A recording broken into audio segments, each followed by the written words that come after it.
Kumuha tayo ng update sa nangyayari dyan sa Ayala Bridge sa bahagi ng Maynila malapit sa Malacanang mula kay TJ Mendoza. TJ?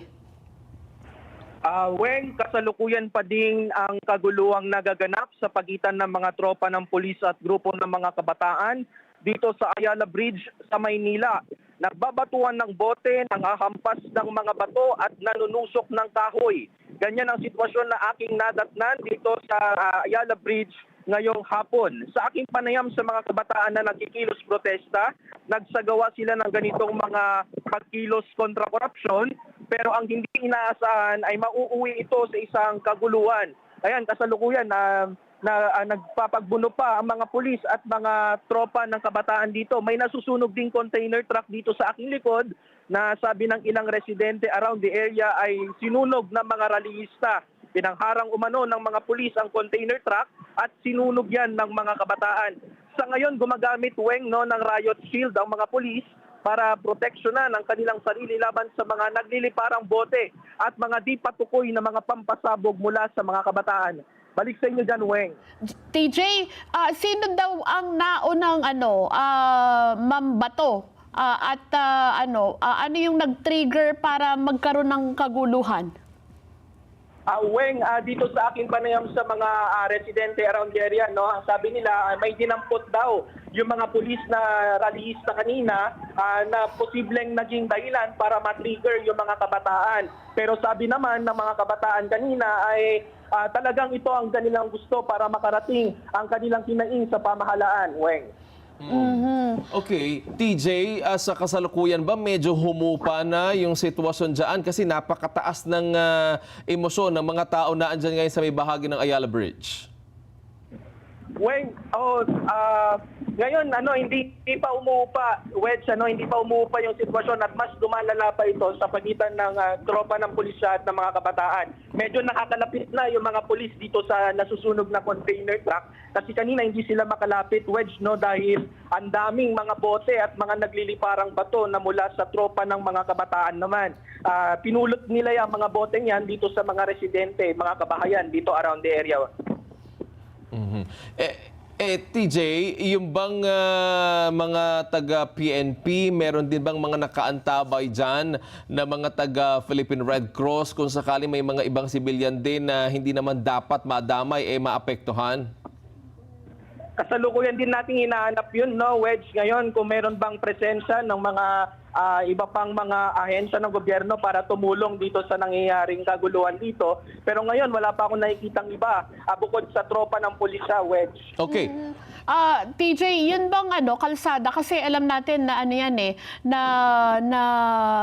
pangunahin yan, yan yung crossing na papuntang Quiapo, papuntang Taft Avenue, tapos papuntang Legarda at yung isang bahagi papasok ng Malacanang. Ano yun? Sarado yung kalsada na yan sa mga motorista ngayong oras na to? Wedge, tama ka dyan. Kanina pang tanghali, sarado na ang mga pangunahing ruta at kalsada dito sa Maynila. Kaya nahirapan din tayong pumasok around the area. Pero ayan nga, nung nadatnan na natin, ay mas nagkaroon pa ng presensya ng mga pulis para saraduhan yung iba pang mga pangunahing kalsada para maiwasan ng mga residente ay dumaan dito dahil may nasusunog ng isang container truck. Ngayon, live update ko lang sa inyo, dumating na ang Bureau of Fire Protection para tulungan yung mga tropa ng pulis sa pag-aapula ng apoy dito sa nasusunog na container truck. Nag-back out na ba yung mga kabataan na nagpuprotesta dyan at nagsimula ng batuhan?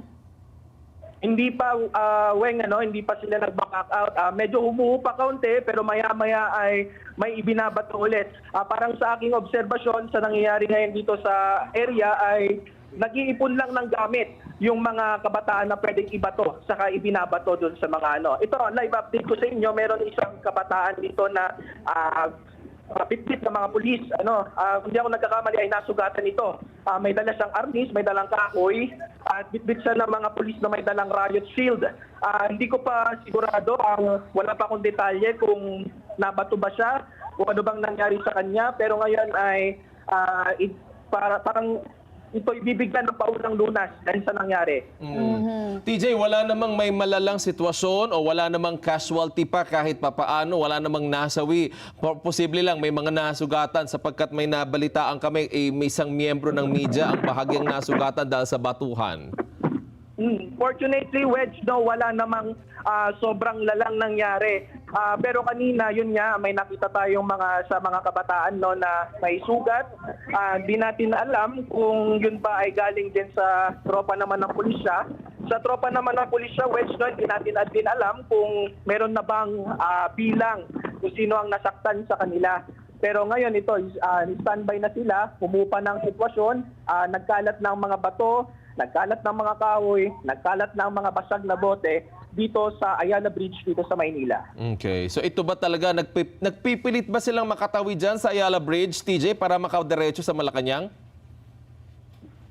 Wala tayong detalye ukol dyan, no, Wedge. Pero kasi kanina, ang sabi ay hinarang na talaga itong container truck dito at nadatnan na lamang na nasusunog. Yung sabi sa amin ng mga polis, nadatnan na lamang nilang ito ay nagliliyab. Kaya minabuti na rin nila na magkaroon pa ng dagdag na tropa ng pulisya around the area para mapababa at mapahupa yung tensyon sa pagitan ng mga rallyista. Okay. Alright. Maraming salamat. Si TJ Mendoza, nagbabalita po mula dyan sa may Ayala Bridge kung saan ho medyo nagkakagarian yung grupo ng mga kabataan at maging ang PNP.